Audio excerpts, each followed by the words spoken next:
Welcome to Coaching in the Kitchen, where transformational learning takes place with a little Southern hospitality. I'm still doing my comforting food, comforting words session because we still need comforting food and comforting words. Today's is all about, it's the one about fried okra. Now the secret to fried okra is to pick out some of the best quality okra you can, as fresh as possible. And this okra is really great. It came from West Side Curd Market in Carrollton, where they always have very, very fresh okra. Well, during the season. And in about probably 3 or 4 weeks, I'll be going to my friend Marlowe's house, Keith Marlowe, and we'll be cutting okra in the morning. I'll be coming home and cutting it up and put it in freezer bags, and I'll be pickling some. Maybe I'll teach you how to make pickled okra.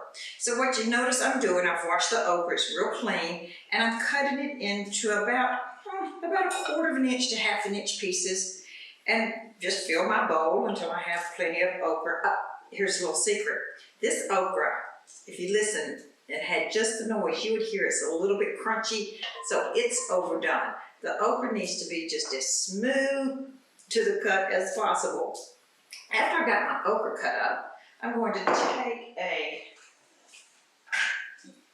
take a bowl and going to put an egg in there, and using my handy stirring whipping tool, I'm going to put this egg up.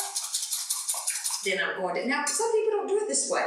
Sometimes your okra, if you let it sit for a while, it will kind of create its own slime. Have a little buttermilk. I know that most people don't keep buttermilk in their refrigerator, but I have a few recipes that call for it. I'm going to pour this over the okra, then stir it up, and just mix it up so it kind of coats the okra.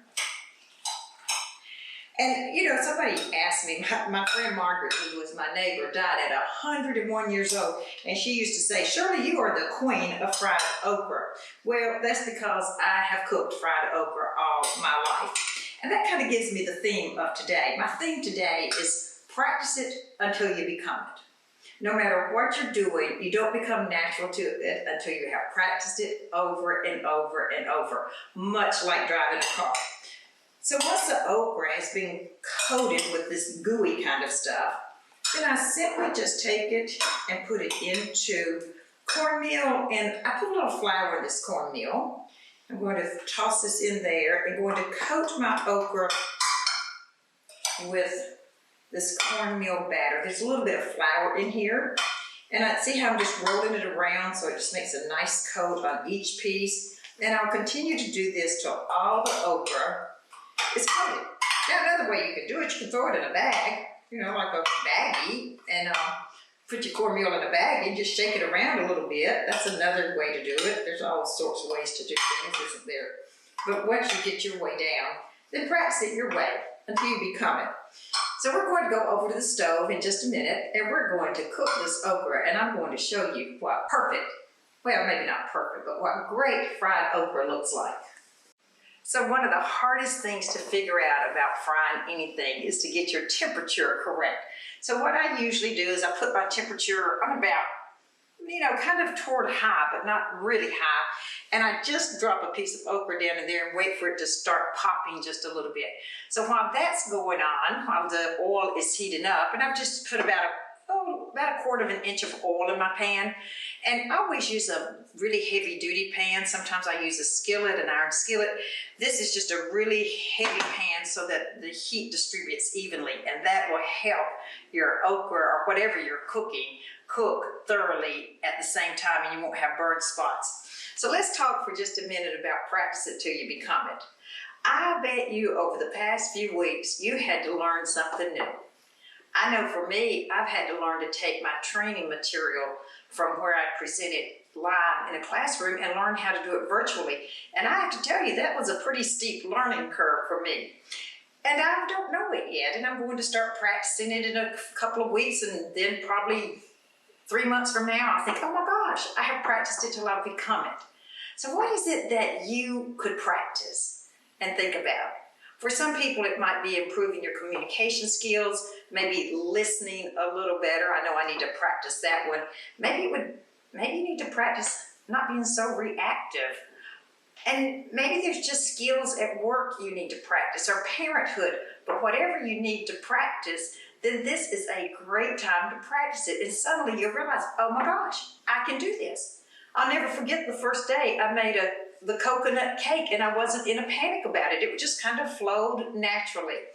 I probably should have started this oil a few minutes earlier where I'm going to turn it up just a hair and let the oil start to sizzle, and we'll be right back. Two things that people struggle with when cooking okra. One is they struggle with, well actually three. One is that it overcooks and it gets too black and the oil turns dark. The other is that the braiding comes off, and so they just have the okra without the braiding. And the third thing is undercooking. So what I'm doing here is I'm just adding the okra bit by bit so that I don't cool off the oil too quickly. And I'm just dropping the okra in. I'm using a sliding spoon so the excess batter drops. And I'm going to make one layer, not a whole bunch of layers, just one layer of okra in the pan. This is not deep fried like you fry fish in a great big pan or you fry chicken and you dump the whole thing. So we're going to cook the okra, and I'm going to show it to you in a minute. In fact, Amber's probably going to move in and help you get a good look of it. And the secret here is to put the okra in the pan and let it cook. Don't get too anxious for it to cook too quickly, and let it brown, and don't stir it. It is the stirring that causes the braiding to come off. So you just let it get really good and brown on one side, and then we're going to turn it over and let it get brown on the other side. Then we're going to serve it up. So the okra has browned on one side, and I'm just turning it over, very gently turning it over, a lot like those scrambled eggs. I was just telling my friends, usually when I'm frying okra and cooking and doing things in the kitchen, I've got people standing around waiting for me to finish, and I just got to do things in a hurry. And it's really nice to take the time during these videos to concentrate on just one experience. And this is the fried okra experience. So we're going to let this brown for about 1 more minute, and then I'm going to take it off of the stove and put it in the pan. I can promise you, normally I have 2 skillets of okra going on at the time because I have people coming over all the time to eat with me. And maybe if you come to Coaching in the Kitchen, we'll invite some friends over and have fried okra. But what I do then is to keep it hot, because okra must be served hot. I'm telling you, it must be served hot.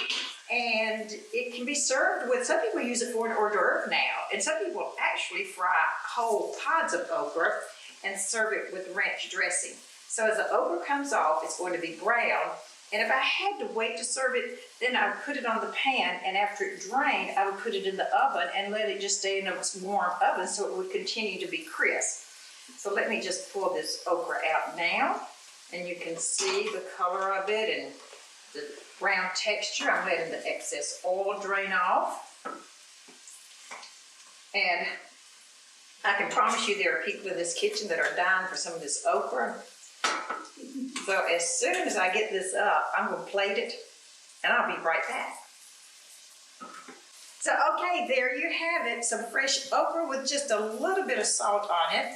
And of course, everything is served with fresh tomatoes if it's the season. And I think there's somebody in the background just waiting to try it. Come on over, Brenda, and tell me what you think. You can do it with your fingers if you want to. Perfect, perfect. Okay. Hey, whatever it is that you've got going on in your life that you want to change, don't quit until you practice long enough until you become it. Whether it's frying okra or whether it's improving your communication, just practice it until you become it. From Coaching in the Kitchen, Shirley Garrett.